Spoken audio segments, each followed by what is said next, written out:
Looking dazed and traumatized, this is the first taste of freedom for these Yazidi boys. They escaped after being rescued by Kurdish forces. The Islamic State enslaved and murdered countless of their people as they overran the community's heartland of Sinjar in 2014. Dildar tells me he thinks he's between 12 and 13 years of age. He was kidnapped and held by IS for more than 5 years. He has no idea what happened to his parents. Another of the boys, Wahib, is still terrified and can barely utter the name of his captors. But the terrorist state responsible is now unraveling rapidly. The last ISIS families, bedraggled and covered in dust, are fleeing the fighting. Incredibly, people are still coming out of Baghouz.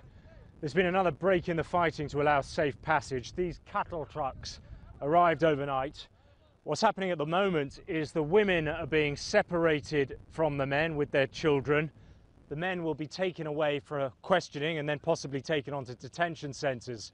The families, meanwhile, will be taken to refugee camps in northeast Syria.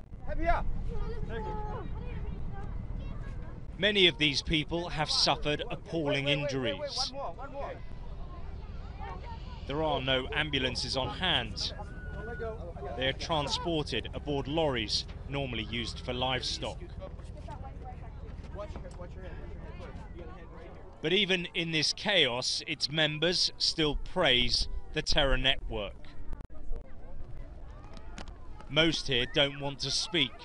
They are hateful after spending years in the dark sect of the so-called caliphate.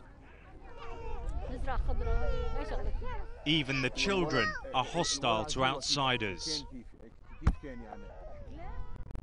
But a few do want to tell their story about what life has become inside the fragmenting cult of the Islamic State. This woman originally came from Algeria. The situation is catastrophic, she says.